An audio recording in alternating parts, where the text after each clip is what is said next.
Welcome, everybody. I'm Rick DiClemente, and I'm at the beach with Astrology Unplugged. You probably could be at the beach too if you had Windows 10, because it's the same beach that John's had for weeks. Anyhow, welcome to another evening of Astrology Unplugged. I'm having difficulty with my camera. There we go. Tonight we have lots of things to talk about.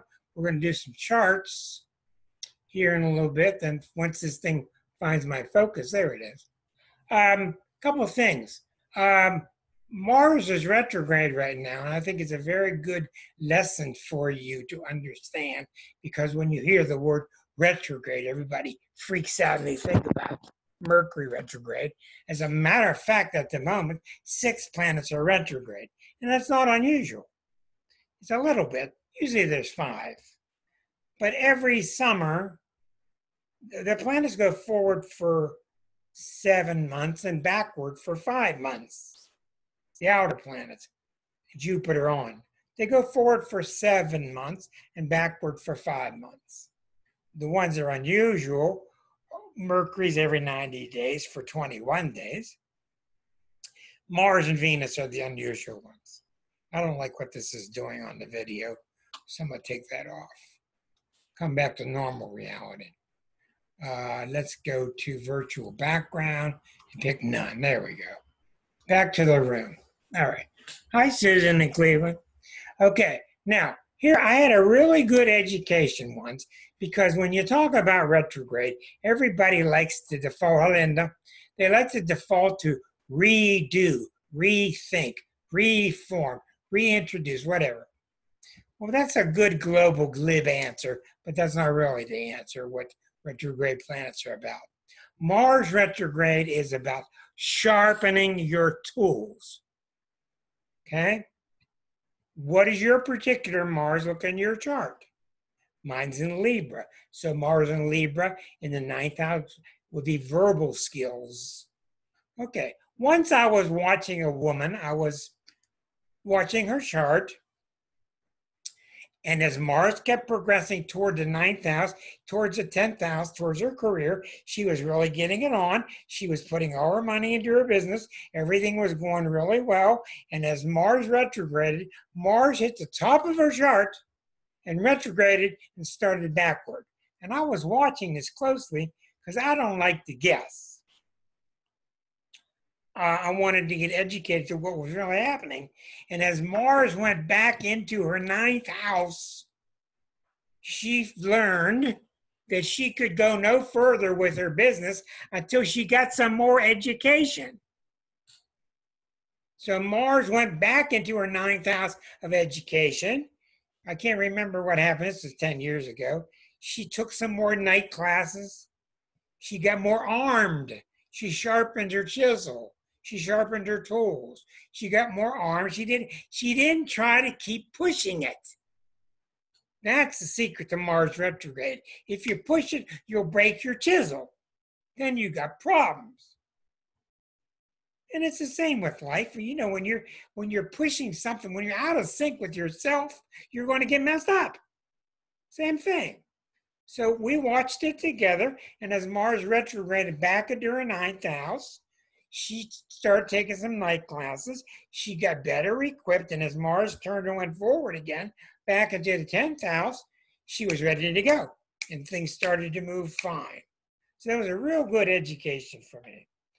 So I would say by thinking about Mercury retrograde, which I have no idea what it does, none, after 42 years, it's totally confounding. And what we now know about Mars, I would think that you would have to kind of assign a specific meaning to Jupiter, Saturn, and the others. Okay. Now, other things I was thinking about. It was interesting. I was looking. Oh, this came up. Now, I've been talking to you recently about the Healy.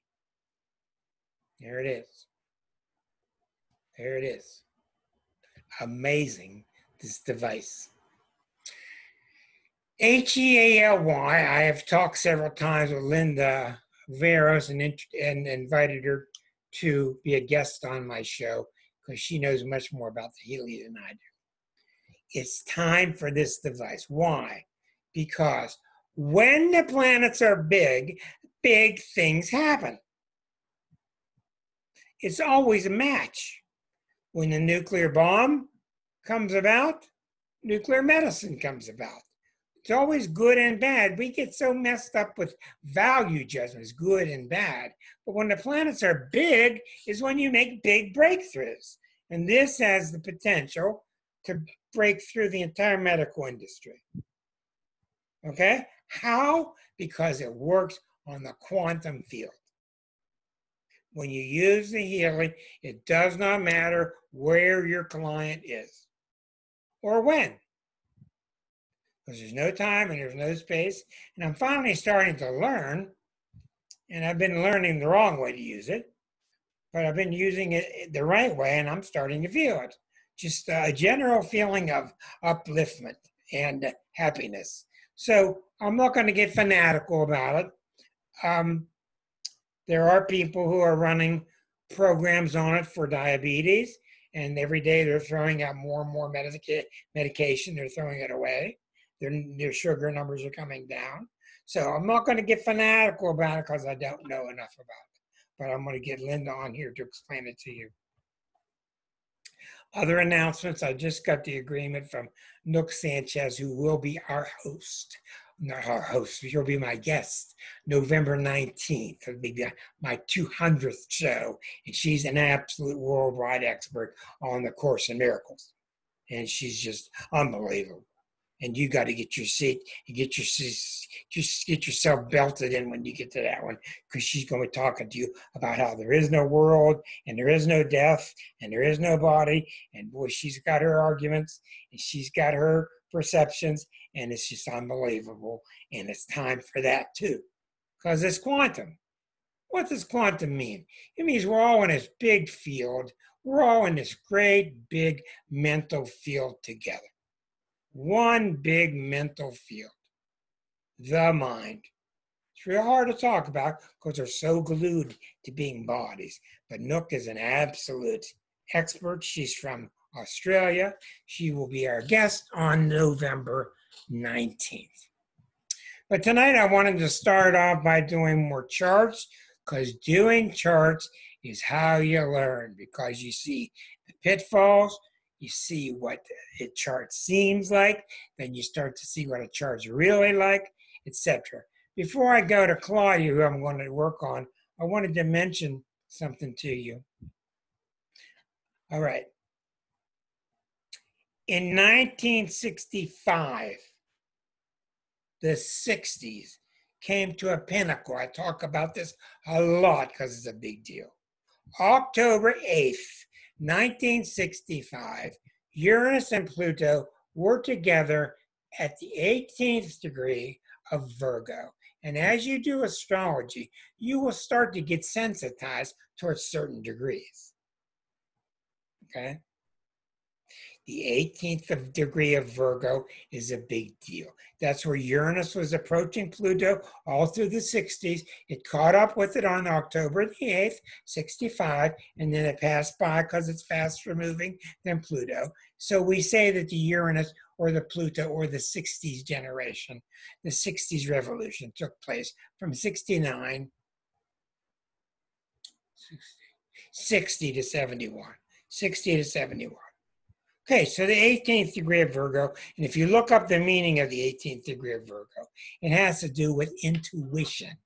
It has to do with revolution, of course, because of Uranus and Pluto, but it has to do with you will learn by intuition instead of logic. Now, fast forward to about 2012, 2013, 2014, and what happened? Uranus and Pluto got to a right angle. So they started out in 65, and they started to grow to their opening square, and they started to separate. Uranus is 84 years around. Pluto's 265 years around. So from 1965 to 2015, you had about 50 years. Uranus and Pluto finally got to a right angle. And the opening square is a time when the entity which has its promise, its birth, the seeds were planted in 1965. They were planted. It came time for the gardener to come back and look over his garden at age 50 and say, how's this garden doing? And it's a time of crisis. It's a time when the entity experiences its first significant crisis so we can see how to handle it. So what do we see in 2014, 15, 16? We saw F, D minus, F, D minus, F, F, F, F. On what? Things that began in 1965, 1964. The race relations, women relations, voting relations, black rights. We saw all these things coming back and everybody saying, oh my God, this is like the 60s again. And these two planets right at a right angle, they hit each other 7 times. 7 times during those couple years. 7 times. And you just saw all these issues come back that we heretofore thought were buried. Oh, we're not a racist country. Or we're not unfair to women. And all this stuff came back, and all our professors started giving us F's and D minuses on all these subjects. Okay, well, it is what it is. So, what do I find tonight? I'm looking at tonight's show. Tonight's show, the sun is opposite Neptune. Right now, the sun is opposite Neptune at the 18th degree of Virgo. Okay? So we're shining a light on that degree. Once again, before the show, I showed the chart to Claudia. Sun is opposite Neptune, 18 degrees. What is the Healy about? The Healy is about intuition. Okay? It doesn't matter where you are. It doesn't matter where I am. It doesn't matter what the problem is. And it doesn't matter when the problem was. So theoretically, I can heal your illness if you're in the Civil War. Theoretically, I can heal your illness in the year 3000. There's no time or space. That's what this is. So, what else did I do? I looked at FDR's chart. FDR was born when Uranus was at 18 degrees of Virgo in the 1800s. He was born when Uranus was at 18 degrees Virgo. Remember, Uranus takes 84 years to go around. He dies in 1945. 20 years later, Uranus and Pluto conjunct again at the 18th degree of Virgo. And what's the Uranus about? It's about revolution, revolutionary ways. In Virgo, it's about down-to-earth unions, down-to-earth helping the workers. Look at all the things that Roosevelt did. Okay? So, very practical, but very revolutionary. The final thing I saw, and I'm not going to bother with the charts, is I put the United States chart and I put Roosevelt's chart over top of it. And what you had is the United States chart in the background and Uranus and whatever it was, Uranus and the sun or whatever, I forget, was squaring the ascendant of the chart. So, Uranus did its thing on the United States chart through an Aquarian called FDR. His wife was a Libra. So he was the Uranus transit used correctly. And you can just imagine what people said about him when he came on board. The typical Uranian things. He's going to upset things. He's too radical. He's too left-wing. He's too wild. The same stuff they're trying their fear tactics with now. Okay? That's what always presages. See how I say the word presages? Happens before revolution. Good and bad types of revolution. So we saw really good stuff there.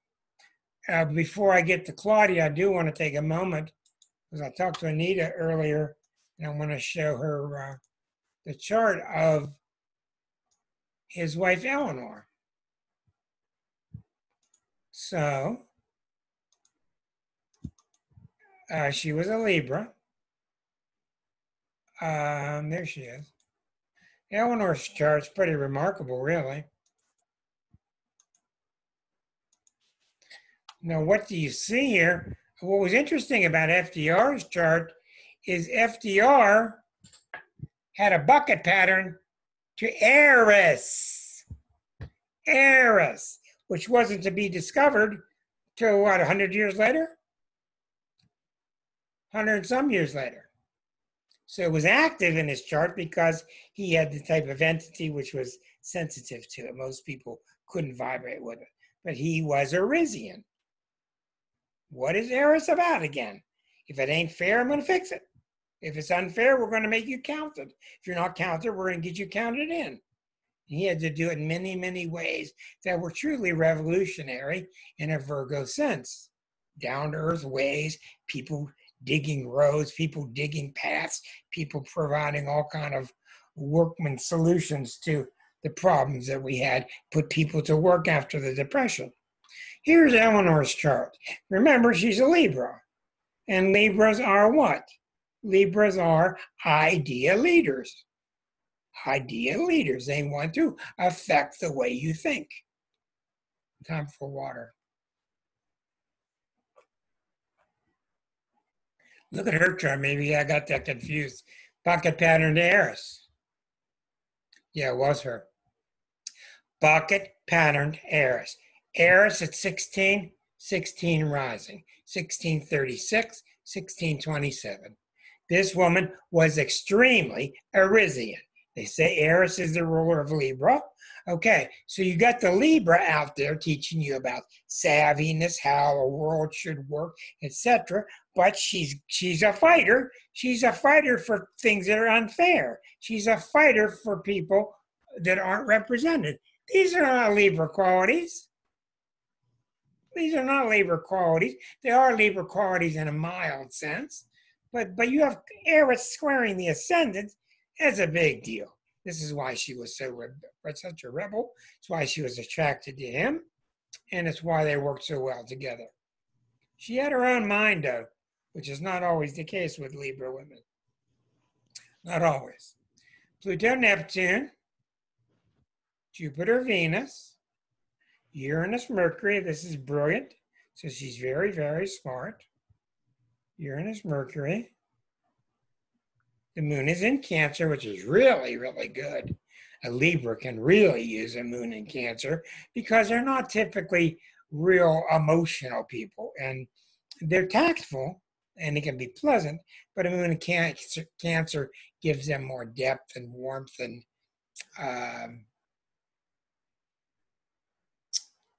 warm and fuzzies. So fascinating chart. Then when I did FDR's chart and I saw his death, the death didn't happen in the natal chart. The death did not show up in his natal chart, and neither did the polio. It all showed up in his sixth harmonic. It showed the polio. It showed the chart getting blasted when he died in 1945. So I keep trying to say from my little tiny pulpit, you're straining. When you're straining to find the answers in the natal chart or in a progress chart, it's oftentimes not there. It's in the harmonic charts. The sixth harmonic is your health chart. Okay. Let's go into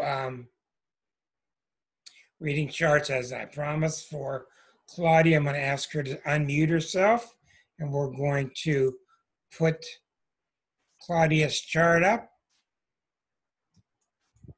There we go. And I got to repaint the screen for you. Okay, here we go again. So we were just talking before the recording started. I was talking with her, and she says, how come I'm always sleepy? She said, I think it's my moon in Pisces, and mine's at 6 degrees and hers is at 5. So yeah, I'm always sleepy too. So that's very much a moon in Pisces then. I'll tell you something because I do a lot of research on people. The moon in Pisces is really, really impossible to predict. It's in the chart of a lot of really nasty people.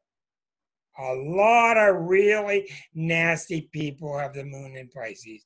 And it's not because the moon's in Pisces. It's because the moon is not somewhere else. The moon is weak in Pisces. It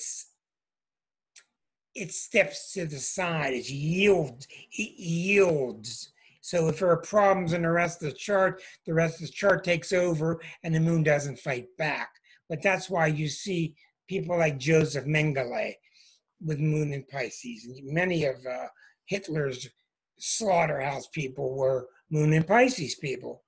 Many mafia characters, moon in Pisces. It's not because the moon was there, it's because the moon doesn't put up a fight to the rest of the impulses in the chart.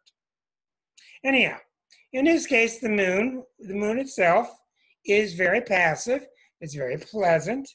It's in Pisces. It's not far from Jupiter. She is a Leo. She's 12 degrees. She's 6 degrees away from the natal. So this is clearly a third house sun if you trust an 0:25 a.m. birth time in El Salvador. Now, I trust it without a doubt because someone's looking at the clock. Now, if I worked more with Claudia, I would do another chart for Claudia. I would do a location chart. She would have two charts. In the other chart, I would have her born in San Salvador, the one you're looking at now. In the other chart, I would have her born in Pittsburgh. And they would be vastly different. And they're both true. We have different sides to ourselves. They would both be true. But when somebody is living really far from where they were born, I have both charts and I work with it.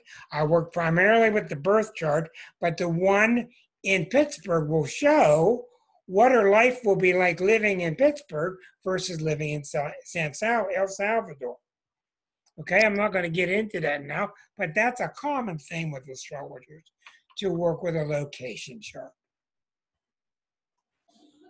Now, I will tell you that if I worked with her all day or a couple hours and I'm not getting much success, I would switch over to the location chart in Pittsburgh, probably find my answers there. But I don't want to complicate it too much. Okay, what are the main constructs here? You've got Taurus rising. You've got a sun in Leo. You got a moon in Pisces. You got a T-square to Neptune. It's pretty good balance so far because you got the real strong-willed Taurus, the strong-willed Leo. You got the soft moon in Pisces, the very soft Neptune that's coming from where? It's coming from a T-square. What's at the base of the T-square? The moon is opposite Mars. Very close. 526, 527. That's exact. That's within 1 minute, not a degree. That's a 60th of a degree. So this moon Mars is extremely critical. And we have other T-squares going down to here, which we'll talk about. But when the moon Mars is there, we got to talk about it because, interestingly enough, it's not a critical opposition, moon Mars. But it's critical because the orb is so close. The guitar string is so tight between your moon and Mars. Okay, here's how you figure out what it means. You animate it. You dramatize it. So when I have class, I tell people, go out of the room, come back in the room and talk like a moon in Pisces. Go out of the room, come back in, talk like a moon in Pisces. Now go out of the room, come back in, and talk like Mars in Virgo. And they feel silly, but it really works. So what do Mars and Virgo say? Oh, I got to get things together here. Got to get these dishes. Who left these dishes here? Let's get things washed up. Let's get to work. Hey, let's get going here. I got things to do. Looking good. Let's go. Got to get going. Let's go. Let's go. Let's go. We're running behind. Moon in Pisces says, what? Oh, man. Just, shh. Slow down. Slow down. Shh. Chill out. Right? Do you see just how animating or dramatizing it that much gives you so much? This is why you have a hard time translating. This is why beginners have a hard time translating, because they don't dramatize it. And I can never fail at that because I'm dramatic. I've learned to be dramatic because that's what I see. When I see a chart, I feel like I'm walking inside of a pinball machine. When I put a chart up, I'll walk down inside that pinball machine and I bounce around to the bumpers and all that. That's how I learn. So she got this moon, which is leave me alone. I'm peaceful and I'm just floating here in the ocean. And Mars says, oh, you can't be floating. Get back here, get to work. Well, I'm peaceful and I'm floating around, but you can't be. All right, now that's so strong, it's off by 1 minute that you got to pay attention to it. Plus, it's the basis of the T-square. So we're never going to understand the T-square till we understand what moon opposite Mars means. Right, Susan? Right. Okay. So let me stop because I'm not going to try to play Mr. Brilliant. We're talking about learning to read charts. Let's ask Claudia. What do you think this moon in Pisces symbolizes being so closely opposite to Mars? In my younger years, I was very emotionally explosive. I have had a couple of people say to me I was emotionally violent, which is ironic because I couldn't hurt a fly. But anyway, That's I believe what that I to be expected to hear. Yes. but Explosive. yeah, completely. But now, today, the way I don't feel that. I don't think and feel that way anymore in my relationships or in my life. But today, as I see it, it's a lot more simple. I want to take a nap. I shouldn't be taking a nap. I should be out there, Yeah. cleaning. I need to go for a walk. I need to work on my health. I need to, but I just want to lay. I want to be cozy, and it's all the time. It's all the time. Okay. Now let's talk about this for a minute. You said some very good things. I want to clear up this explosiveness. It's not that you're explosive violent because they're getting on your nerves, you want to smack them. That's not what's going on. It's when your Mars is opposite the moon like that, your Mars is continually feeding tense instructions to the moon, and the moon is the most receptive of all. It's the most receptive. It's really feeling this. You want that moon Mars 4 degrees away, 5 degrees away, 6 degrees away. You don't want it 1 minute away. It's too damn strong. And we're going to see in the past life why it was a big deal. So that moon is constantly storing up Martian energy. So what I'm saying to you is you don't explode, you discharge. You ever see something that just gets too charged and has to let it out? It gets discharged. It gets discharged. That's what you're doing. Now, people around you might judge you or think it's wrong or whatever. With my MS, a couple of weeks ago, I had a Healy experience, and I almost went into convulsions. I started going like this, and what I realized is my body was shedding this energy. Mm-hmm. It never happened before. Kind of like epilepsy, but it wasn't. Mm-hmm. But that's exactly what you're going through. Now, we don't know why, but you have to understand, and this is very advanced astrology, your moon needs to be the moon, and you need to be laid back, and you need to have nap time, and you need to be pleasant and go to orchestras and have nice flowers around you. Yes, and you also need to be hardworking and driven and go there. But where you get in a problem is if you try to convince these two, convince one of them to shut up. They're not going to. Mm-hmm. They're not going to, because they're both two poles that you have inside your existence. Okay? Where does the T-square go? The T-square goes to Neptune. So now you got a second vote for Pisces. Now your Mars is quieted down even more because the Neptune's going to agree with what the moon in Pisces says, right? See here? Mm-hmm. There's your Mars moon, and it sends all of its excess energy to Neptune, which also happens to be on the corner of a grand trine. Let's zoom in. 6 degrees, 12 degrees, 13 degrees. Eris, Neptune, Sun. Sun, Neptune, Eris. Sun, Neptune, Eris. Sun, Neptune, Eris. Very harmonious. But what is your harmony about? Your harmony is based upon you cannot rest if people are being treated badly. You can't do it.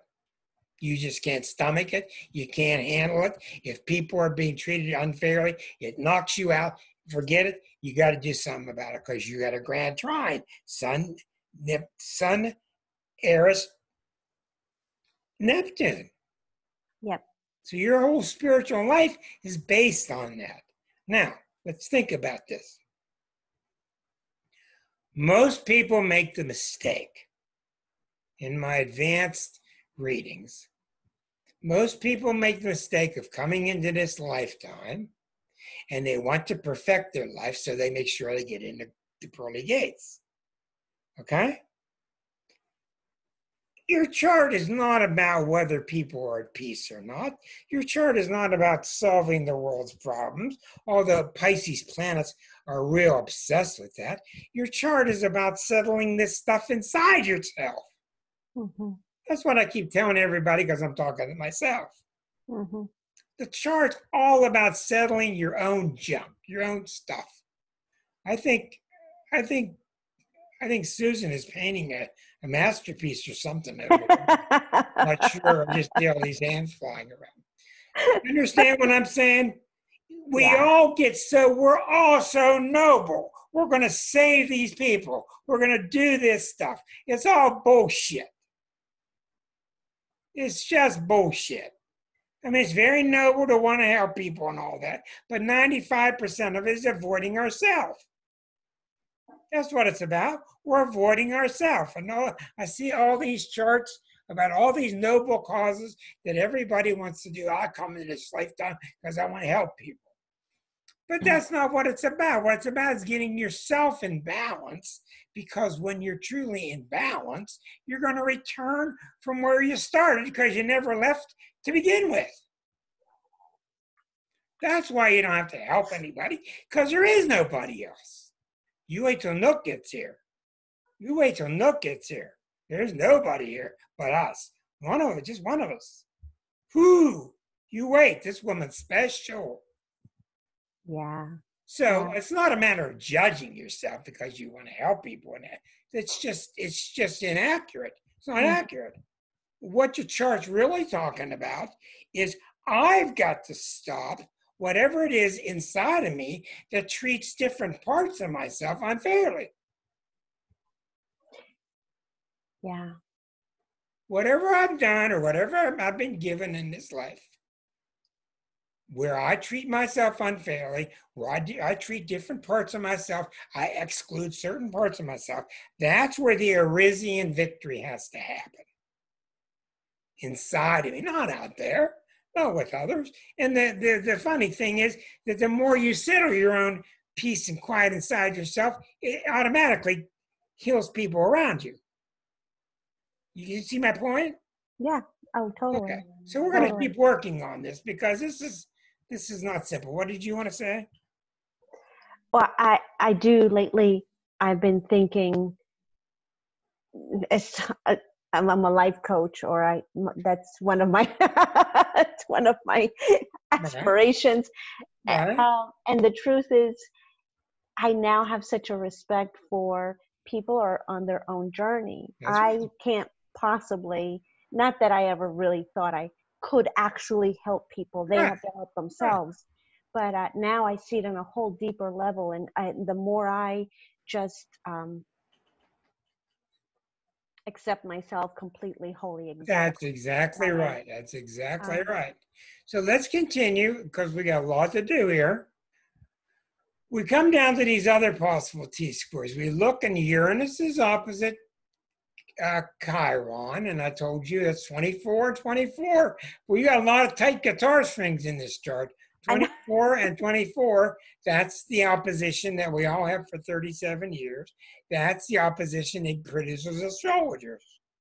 And it makes a square to 24 over here, which is really 29. So this Mercury is 5 degrees off center. So you got a T-square, a heavy, heavy-duty T-square to Mercury, and you got an heavy-duty T-shirt. I could get the T-shirt. I got a tight T-shirt. Get the T-shirt. I was here. I visited there. You got a T-square to Neptune and 1 to Mercury. And the Mercury's in Cancer. So what do you think Mercury in Cancer is like in the 3rd house? What do you think a Mercury in Cancer is like? Very sweet spoken, very nurturing. Tell me more. That's right. You're correct. Keep going. I feel when I talk to people, I feel like I can already feel a part of them. I'm very in tune with people. That's right. And it's about kind of making sure everybody's okay at times. That's exactly right. And your Mercury is how your mind works. When you watch Cancers, you got to watch them like I do. It's unbelievable. And I watch it in my family and I watch it all around me. Cancer people thank people. They go, John, thank you for being so nice to me. How was your doctor? Oh, my doctor was so nice. How was your therapist? Oh, he treated me so well. Listen to Trump with this Cancer in this chart. He goes on and on and on and on and on about how he's being treated. Uh-huh. Of course, he's the ultimate opposition to that. He treats everybody like crap. But the point is, Cancerian energy is really obsessed with being treated well. So with your Neptune there and with your T-square to Mercury, we know that you have a very sensitivity talking to people, and you talk to them. You would be a very good negotiator, where like a guy's going to jump off the bridge. Oh, we don't want to do that right now, do we? Oh, let's talk about this now. You're really, you'd be a good one for that. Okay. Now, remember, that Mercury of yours doesn't come from Neptune. It comes from Uranus Chiron. Okay? Yeah. Uranus Chiron is that's 1977 thing. Mm-hmm. They discovered Chiron. That's alternative medicine. So you got these alternative ways of dealing with the world feeding into that Mercury in Cancer. So while you're using love and while you're talking to people, and you are a Leo, you got in the back of your mind, you're using any alternative type of healing you could think of. You're bringing it in the side door. You're not direct. You're not direct with people because it's too harsh for you. It's too blatant. It's too forceful. You're always going to bring it in the side door. Mm-hmm, Make sense? It's not sneaky. Okay, so this is very good. So one of the things I want to do right now is I want to stop. And I want to say, what's in your past life? What's in your 12th harmonic that caused you to have Mars opposite that moon? Because you didn't put it 3 degrees away or 6 degrees away. You put it 1 minute away. Mm-hmm. What the hell is that war about? What's that war about? Now, when I see something like that, let me tell you something. It's a real strong habit with astrologers, and it's a tendency when you're new to think that the moon is the mother and that Saturn is the father. And oftentimes it is. Oftentimes it's not. But the moon is the mother or the nurturer, and Saturn is the dad. Sometimes Saturn is the one who's the authoritarian, and the moon is the one who is the nourisher. Mm-hmm. But when you got Moon Mars so strongly aspected, we've got to have something going on with your mother. Oh, yeah. Okay? there's something going on with your mother that has got to do with Mars. And what is Mars? Is you got the nurturer here, the mother, chicken soup, right? Mm-hmm. But Mars is over here. It's agitating and it's stinging like a sticker or a bee sting. So what was going on with Mom? Uh, mm, she was not a nice mother. Okay. she What sign was she? she was a Gemini, and she was very she was an alcoholic and very abusive and very Okay. critical, hypercritical, like completely just Okay. not of Well, a. some Gemini women are like that. I'm not going to go into a lot of talk about that, but yes, they can be very barb-like, a barb, a stinger. Mm-hmm. They have very sharp tongues. And especially when they don't understand something or they think they're being examined, they'll turn it around and put you down. Look what Trump does with his Gemini sign. He does it instantly, instantly. And it's much more with the women than the men. Yeah. Okay. So what happens is your moon in Pisces is trying to defend itself because it's so sensitive. And she's always got this, she's always ready to throw this spear at you. No matter what you're doing, this spear is always ready to come, and your moon is over there going, eh. Mm-hmm. You see? Mm-hmm. Okay, let's stop for a moment and go to the 12th harmonic, which is what I call it the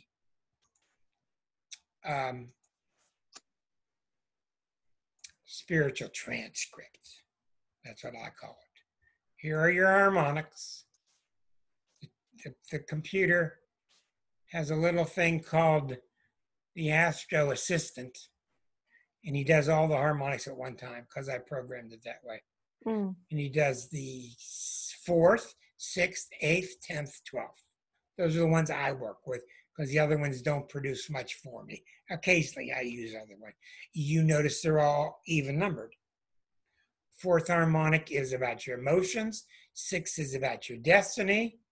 8th is about your use of power, sex. 10th is about your public standing. 12th is your spiritual one in general. Now, and I have other videos on use of the harmonics, which hardly any astrologers use, but I certainly hope they do someday. Look at the past life. Okay, now remember, this is not one past life, in my opinion. This is a general, overreaching analysis of how you've been through many lifetimes before you took this one. And what do we notice? We notice Gemini, Gemini, Gemini with Mars next to the moon, down in the 4th house. And we notice Sun next to Saturn. Sun next to very critical Saturn. The most critical placement for Saturn is in Virgo. 4 degrees, 250. 250, 29. So we see the Sun's in Leo, but we see a lot of pressure on you when you're with other people. There's a lot of pressure on you to behave in a certain way. A lot of criticism on how you behave with other people. Now, remember, this is an overview of many lifetimes, okay? I don't know if you were a soldier. I don't know if you were a male most of the time. I don't know what. But we certainly see a lot of difficulty in the home or the emotional area because there's all these people that are very unstable and they're constantly stinging you. There's all these people at the home area constantly throwing barbs at you. Now, what do we have in the chart? We got a great big bucket to Uranus. Isn't that interesting? As a matter of fact, it's a bucket to Uranus Chiron. All right, this is another symbol that it's quite possible in your past lives that you were way ahead of your time and you may have been an astrologer or something like that, numerologist, but you were real ahead of your time. And when you had to talk to people, either they thought, whatever it was, they weren't up to speed with you. You were too far ahead of your time. You got Sag at the top, which means you're a good teacher. Okay? You got this, everything going through this Uranus Chiron. Pluto, Mars, Moon, Neptune. So what happens is you come out of this very touchy past life where it's kind of like walking on eggs. Oh yeah. What do That I makes got to sense. do? And so your mother plays the role. Okay, well, I can play that role in this lifetime, and I'll make sure she walks on eggs when she gets here. Now, what sign was your dad? A Gemini as well. Is he alive? He is, but I didn't really grow up with him. Okay. There's she took me away from him and they got divorced and I Okay. moved to, All right. Okay. All right. Now let's do the Healy quantum bring you into the 2020s. Because the reason the 2020 is so heavy is because we're advancing into the quantum field too quickly. People can't handle it. It's just too much. We just got 80 new planets in 2006. In light year terms, that's like an instant ago. We got 80 new planets 14 years ago. One in the 1700s, one in the 1800s, two in the 1900s, 80 new ones. wow. 2006. That's a monumental statement. Now, when we take the mom out of the figure, we take dad out of the figure, and we take all this criticism out, what do we find inside of you? What do we find that you've been carrying? See, the 12th harmonic is a history of what you've been carrying. And a lot of it, I mean, most of the 12th harmonic is about what kind of dogma did I have to listen to? That's what I'm finding. What kind of dogma did I constantly have to hear? Especially being South America, right? Yep. So Catholic. What do we see in your past life chart? No matter what you said, somebody's criticizing you. No matter when you went home, no matter what you felt, the fourth house is really what you feel. And you were out there teaching people. You were ahead of your time, but you could never come to solution inside. And it's probably, I don't know, but it's probably because nobody around you agreed with you. You're too far ahead of your time. And you tried to come to solution to how you felt, but it was always wrong and it always jagged and somebody bitching about it, somebody complaining about it. Do you see what I'm saying? Mm-hmm. It doesn't matter what was really true, but it matters that that's how you saw it. Right. Right. So when you come into this lifetime, what do? Well, by God, in this lifetime, I want a really strong Neptune. And by God, let's not fart around. Let's put Mars opposite the moon. Let's have it out. Let's have it out. See, it's not always a bright choice, is it? Let's have it out with these two suckers. All right, and if ever they get in too entangled, the T-square goes to Neptune. So it's kind of like you've taken this lifetime, and it's very common, Claudia, that people bite off more than they can chew. That's what I'm finding. They bite off more than they can chew. Because they get into this lifetime and they get to the 2020s and they find out that there aren't these rules out there. They never did exist. Mm-hmm. We're seeing this everywhere. Yep. We're seeing this everywhere. I told you, I'm reading for a lady in Georgia, and she says, boy, you know what? I can't stand being in the South and having to deal with all this gospel stuff and all this, evangelistic stuff. But I can't say anything because everybody in my neighborhood's that way. Okay. You're your deal. And I talked to a lady in South Carolina. She tells me the same thing. Talked to a lady in Texas. She tells me the same thing.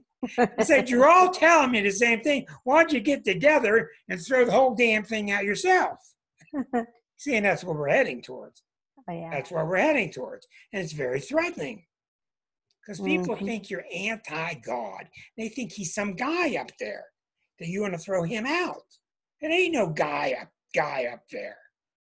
It's all this big misunderstanding. So what I'm seeing now in your chart, to go around the bush long way here, what I'm seeing is, and I think we may have talked about this before, you are at a point where you're ready to resolve this stuff. In other words, if you feel Barbie and sharp sometimes, I don't mean Barbie doll, I mean Barbie like you get something sharp to say, just say it. You get something sharp to say it. You're not going to kill anybody. If you got something real peaceful to say it. You're going to be all right. You're going to be okay. Because people sense the goodness that's in you. They sense that you got a good heart and that you're easy, and you understand? Yeah, that would be a very liberating thing for me. To Exactly. just say it. Just say whatever. Exactly. Without the censoring going on that I do. Yeah, because another way of looking at it, in my opinion, when you censor too much, people start getting jittery and they want to leave. Yeah. They don't want to hear somebody censor. Why? Because it sets off the censoring in them. It just does. Yeah. And Did you notice how you're attracted to people that just don't have much fighting going on inside their head? We just are. Yeah. Because we want that for ourselves. Yep. No, but it makes a lot of sense. And I'm at that cusp now where I think I'm ready to take my shackles off and that's go. Right. That's right. What the hell? I'm just gonna say what I want to say. Last week, Astrology Unplugged. What the hell? That's right. That's exactly right. But I think that is what's happening, and I think that that's what's happening to the collective. Yeah. And a lot of people are freaked, and election time's always when they try to, the socialists are here and the left wing is here and they're going to kill everybody. All this comes up. Well, I tell you what, the helium is here, the quantum is here, and you either get with the quantum or you're going to have a hell of a time because you're not going to understand. You're going to go back to the Darwin world. You're going to go back to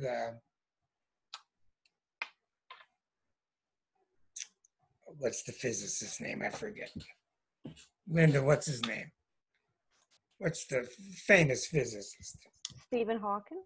No, before Hawkins took his chair.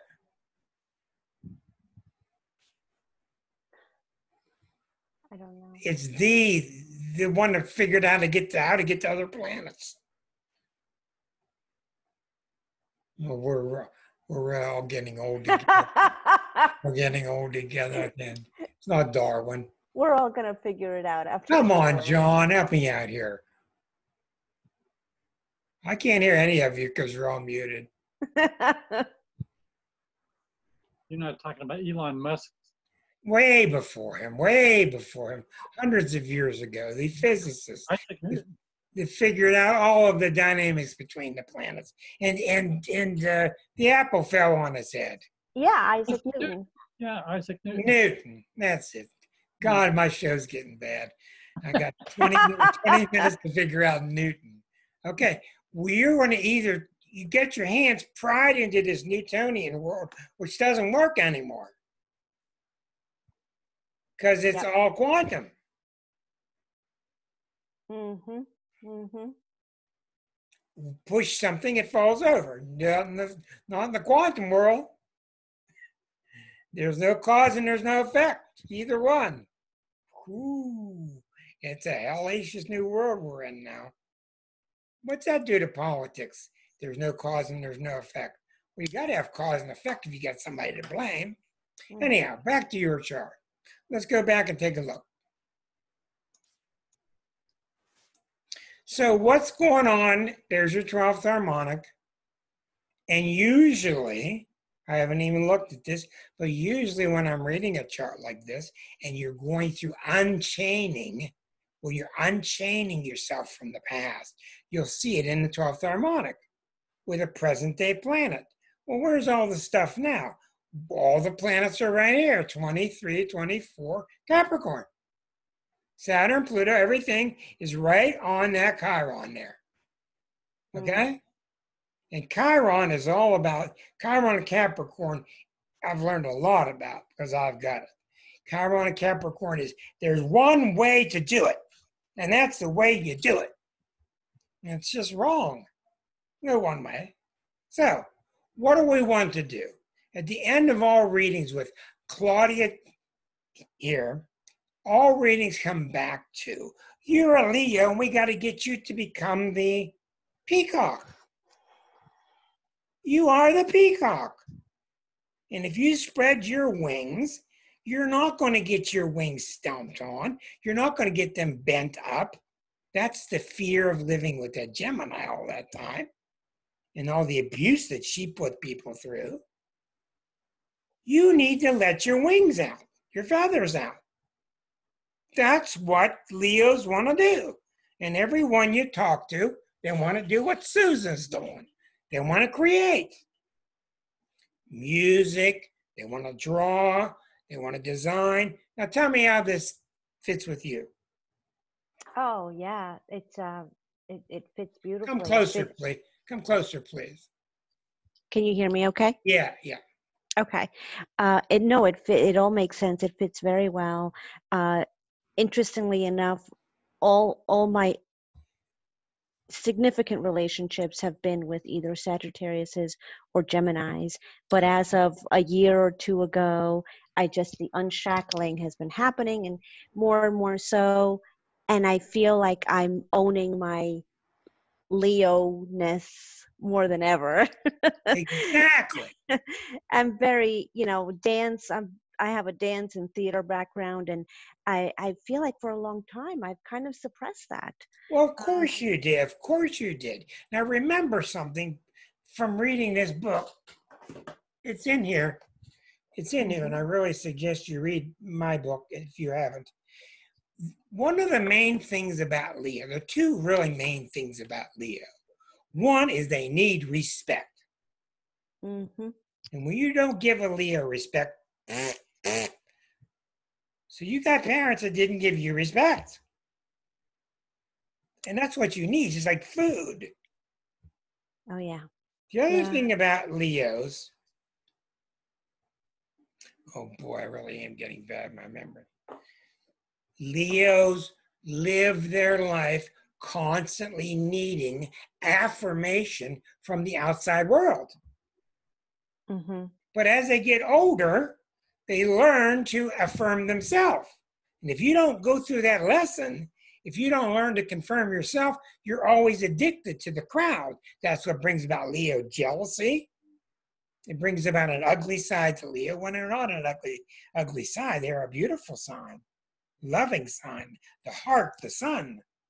You see my point?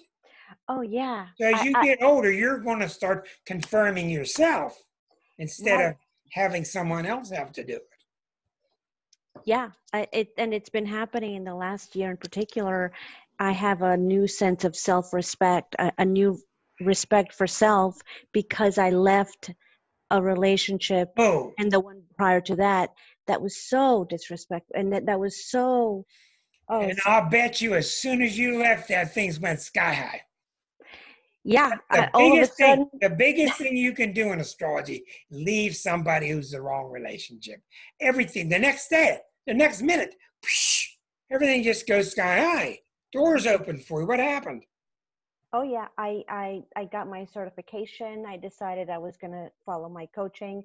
I got deeper into astrology, and I mean, I can't explain the fulfillment is just, it doesn't even compare. Well, Claudia, I just think it's fantastic. And then you found me and you went through all my different videos and you started to learn about astrology. Astrology might become a big deal to you. It might not. It might be in the background. I don't know.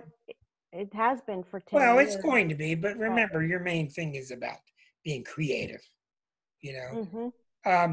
But what I'm trying to say to you, and there's so much in basic astrology and old astrology that wants to point to other people. Look what mom did. Look what dad did. Look what society did. And all that stuff is gone now. And I announced 3 years ago that I picked it up from the collective.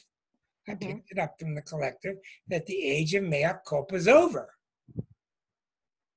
Yep. My opinion is what I picked up. We don't have to walk around saying we're sorry to everybody Right. because we didn't do anything. Mm-hmm. So when you think about all the stuff you put yourself through, it really wasn't you, was it? It was all these other people's problems. Wasn't it? It just, yeah, because of Yeah. their own stuff. It was their And stuff. it's not even, I'm not like, I'm not angry, bitter, or, that was in my 20s maybe, but I, it, they're dealing with their stuff, and they Well, have. you may be a little young for this. I don't know. But have you ever heard of a book that was successful about 40 years ago called The Celestine Prophecy? Oh yeah. Okay. I. And it's a really rotten book. I mean, it's Mhm. just terribly written, awful. But the principles are really good. It's written by Yeah. a real nice guy. The Yeah. principles are 9 principles that are very nice, but it's just terribly written. But the number one principle in the book was everybody's going to try to steal your energy. Mhm. Everybody's going to steal your stuff. So what's happening to us now, and it's scary, and you're seeing the weird reactions, is we're being left alone. We got a virus outside. I can't even hug my girlfriend. We're being left alone in this quantum field because it's symbolic that we got to come back and solve our own problems with ourselves. To self. Yeah. And it's not easy. And boy, a lot of people want to blame somebody, as if that's going to help. So I think you're really sitting in the middle of a victory stand here, just very victorious. I do feel that way. And I think when you look at your past life and you see all the infighting that happened, I think what happened is, in a way, and I think I'm like this too, you're so sensitive that when you see people fighting, you start fighting with yourself. You think I think you think the fight's in here, but it's really out there. And that's one of the things that's happening with Pisces. Pisces is very hard because it doesn't have any boundaries. Right. That's what's so hard about it. It doesn't understand boundaries. But you're going to have to teach yourself. That's their issue over there. Right. I'm over here. I just got that like 5 years ago. What? Like 5 years ago is when the first time I really understood that. Wait a minute, that's over there. Yeah. That's not inside me. That's good. I thought you said 5 minutes ago. No, it took me a while to really get that, and that I don't, I tend to absorb so much from people as a child.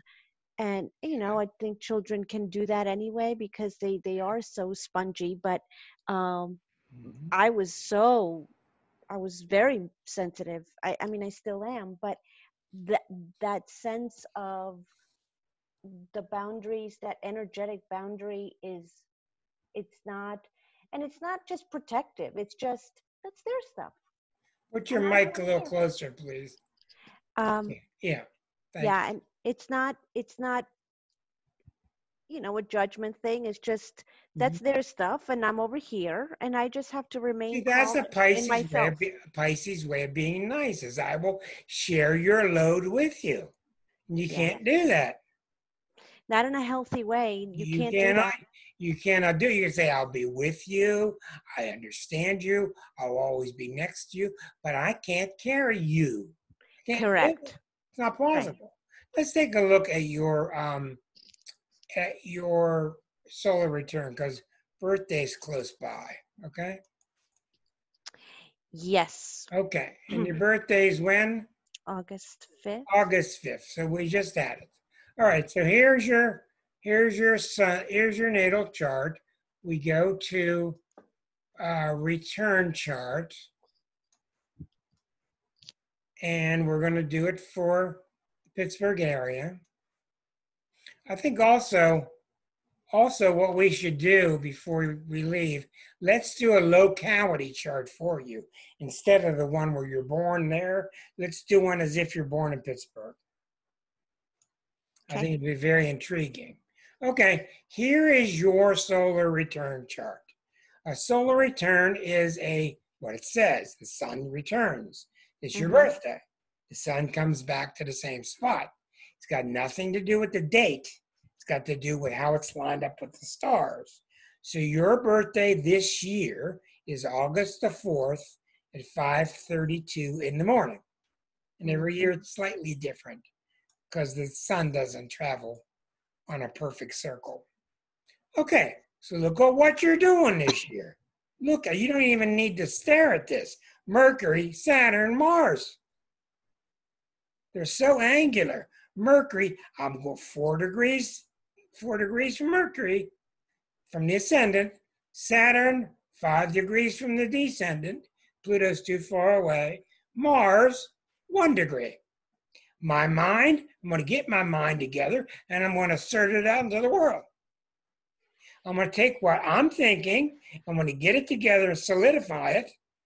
I'm going to integrate it. This is the real big deal here.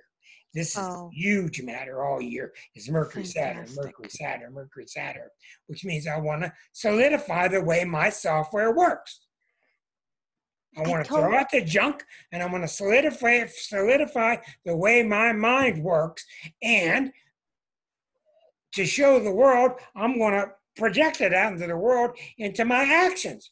My actions are going to match how I think. Walk in your walk is what this says. Oh, I love that. Walk in your walk is it. Yes. Now you got Pluto here and you got Jupiter here, and Pluto is saying, you're damn right you're going to walk your walk. Because Pluto's putting so much on the line here. Now you look over here and your Mars is at 19 and Eris is at 24. And you've got the moon in Aquarius. You've got Venus in Gemini. The sun is rising in the first house. The sun is very important in the solar chart because what house is it in? Every year comes back to one of the houses. And this year it's in the first house. And that's the house of personal victory. I'm going to be myself. How am I going to do it? I'm going to examine my mind, see how this good stuff and how this bad stuff came in here, take these chips out, put good chips in, take the old bad ones out, and I'm going to make sure it works. Saturn, make sure it works. Well, these things ain't working. We'll get rid of them. Well, these things are working. Well, good. Yep. Saturn is making sure it works. So you're really on a year of solidifying how your mind works. And incidentally, you're going to walk your walk. I'll tell you the truth, and this is really rare. I've hardly ever seen a return chart that was wrong. Return charts are unbelievably accurate. Sometimes when I'm reading for somebody and I'm stuck and I can't really go forward, and sometimes it's just hard to get started, sometimes I do a return chart for them and I work backward from that. Intriguing. Well, what do you think about that return chart? That return chart is you just had that birthday. Wonderful, and it makes a lot of sense to where my mind is right now. And I what you're saying about walking the walk. I mean, I have a talk with myself all the time, and I say, listen, your actions are now really going to start on a whole new level to match what you preach, what you pray. And I told you I was going to launch my website, and I'm out there in the world. And what did you say to me? When should I start my website? So many people call me and ask me that. And I tell them, start it when you feel like starting. I don't do election astrology anymore. Electional means I tell you what time and what minute and where to start something. I don't do that because that's really presumptive. And God's a lot smarter. And God is you. You're going to start your business when it matches who you are. Period. Because you can't start at a time that's out of sync with you. Yeah. It's not possible. So I've given up a whole electional thing. Get your operation when you feel like it. Get married when you feel like it. Start your business when you feel like it. And if you're in sync with yourself, you'll be fine. Right. Now. So makes a lot of sense, that solar chart. Now, let me ask you this. you saw the solar return, and the rest of your life, all your solar returns will be very different. Why is it this year in particular, you're being so, you got a microscope on your mind? Why are you doing that this year so intensely? Because I think it's about time that I dismantle the software and say, get that out of there. If I want to live the life that I really want to live, and I believe what I believe, that shit's got to go. That's Excuse my right. And what language. about the good stuff you find in there? It's going to help me. It's helping me to come closer to my own true nature and That's exactly spirit. right. It's exactly right. And we know what the Mars means. But you can see, and I've done composite charts, and they're accurate maybe 40% of the time. And I've done charts of synastry, like how your chart lines up with my chart. There are very few things in this world as accurate as a solar chart and harmonic charts. That's just from my experience. Now, let's get you born again, and I don't mean Christian. Let's get you a locality chart. Okay, we see how your birth chart is. Let's get this imprinted in our mind. Okay, here's your birth chart. Mm-hmm. The moon up there in Pisces, T-square over to Neptune. Now let's take your birth chart. And let's go to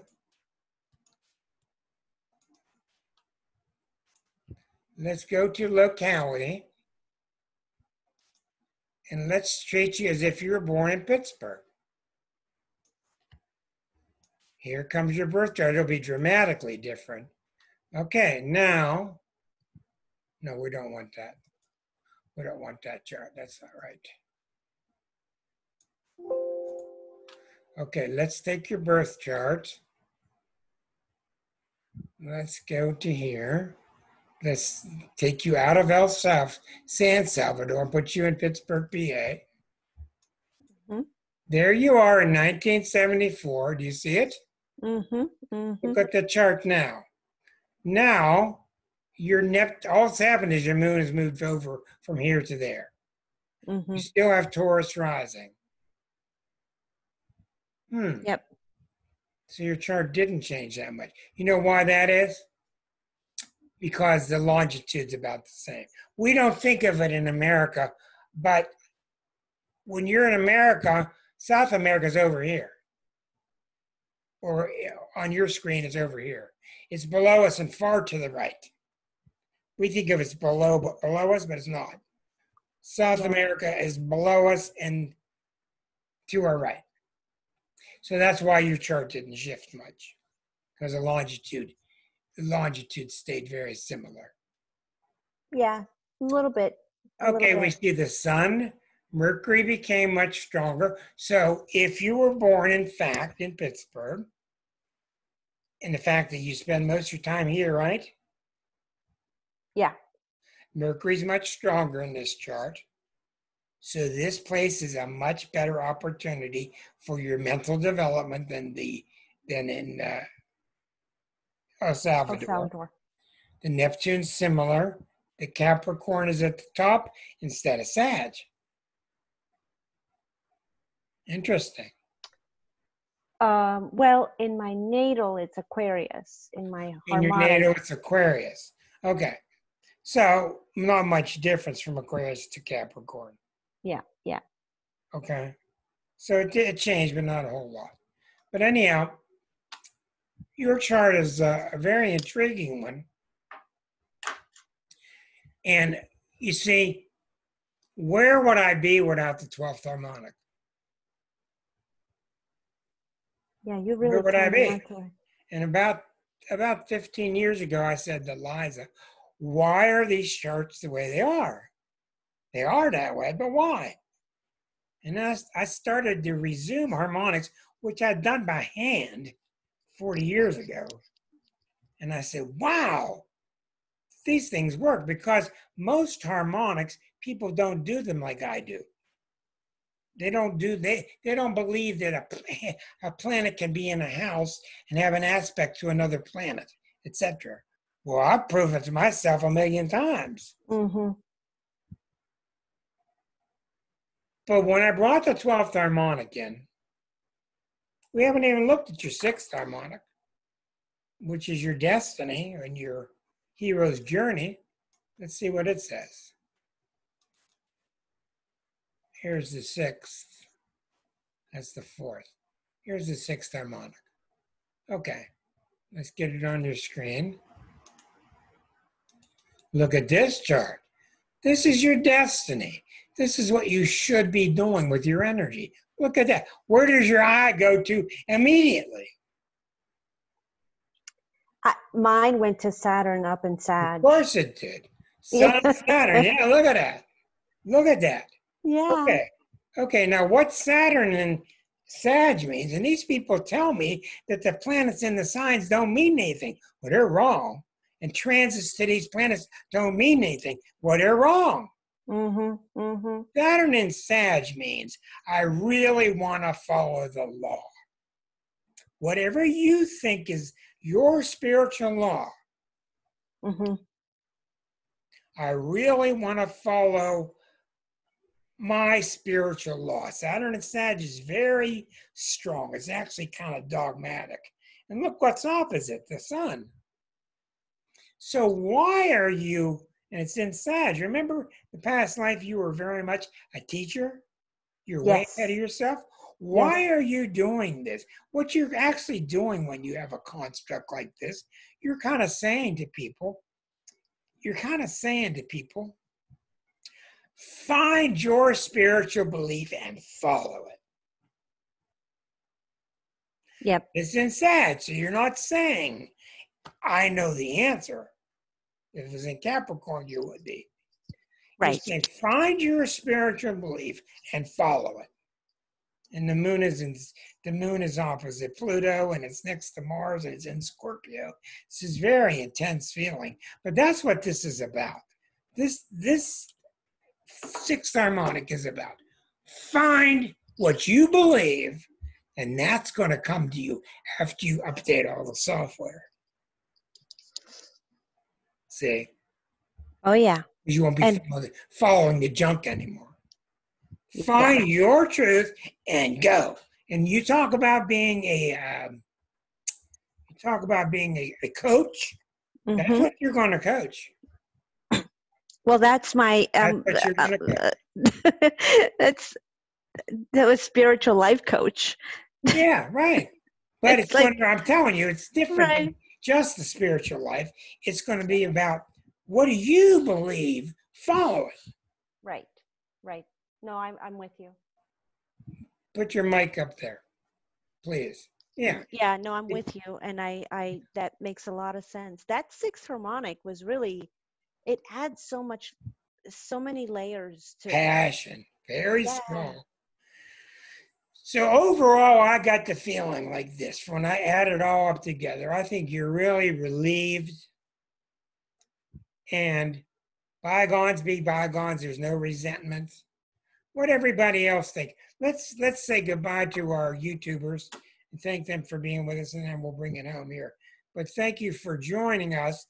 Anytime you want to join us live on Thursday nights at 8, just go to starself.com/unplugged, or just search for Astrology Unplugged, and you'll be given the link to join us. Zoomers are out here because the whole world's out here zooming along.